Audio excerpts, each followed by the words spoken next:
What's up everybody, and welcome back to another video. So in today's video I'm going to take you through one of my favorite leg workouts. I train legs twice a week right now. One is heavier, one is lighter. So this is my heavier leg workout, and that's why I'm starting off with squats, as there's really no better exercise to maximally overload your muscles for growth in size and strength. So starting off with squats. Squats are also one of those exercises that takes the most out of me, not only physically but mentally. It really drains or taps my CNS, central nervous system. So I try to get it in early in the workout, but sometimes I'll do leg press or leg extension first. But today I felt good, so I warmed up on the cardio for about 5 minutes, rolled out, stretched out for my warm-up takes about 15 minutes, and then I start to loosen up and do just the bar, and then 135, and then I start to put on the weight. So it takes a lot to get into it. So if I'm making that decision to go ahead and start off with squats, I'm putting all efforts in. So so I did about 4 sets leading to my heavier sets, but here I am with 315. Form wise, what I try to do is before I rack the bar, I take a nice deep breath, tighten my core, keep my chest up, and try to keep my head neutral, looking exactly where keep my eyes looking where my head is. So I try not to move that, so I can stay very stable and very tight throughout the movement, because squats you don't want to be wiggling around and moving around with a ton of weight on your back. So here I am with 405. I've been very happy with my progress with 405 over the past year. I actually hit an all-time best with 405 for 10 this year. Really happy about that, and I think I actually did 8 here.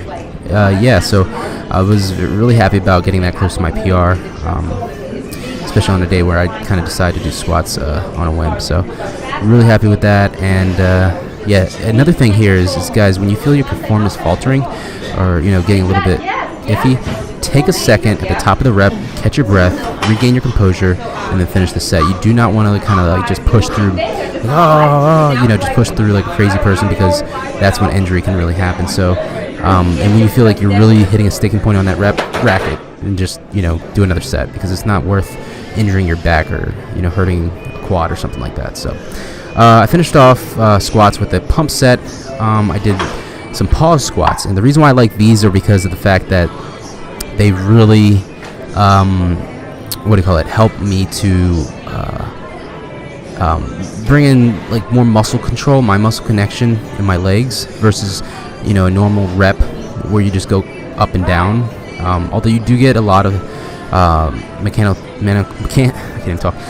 tension from the typical tempo, I do like to slow it down sometimes to really control and activate maximal muscle fibers in the thigh. So that's what I did here, and really happy with that.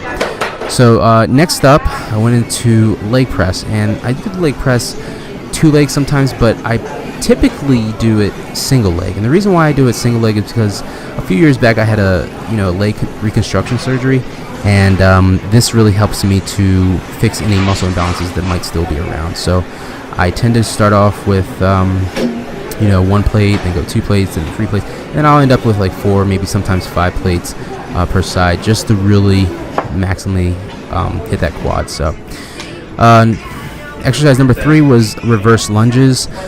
This is also an exercise you can go really heavy on. A lot of people think lunges have to be light, but they do not. Just make sure that you keep your chest up, your back tight, your core tight, and that's pretty much it. And just keep your breathing under control, and that's about it for that. But great for the glutes, great for the hamstrings and the quads as well.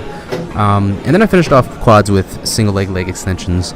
I did them single leg for pretty much the same reason that I do leg press single leg. Is just to fix any muscle imbalances that might still be around. So and sometimes I'll wear the knee sleeves, sometimes I won't, depends on how heavy I'm going or how I feel. So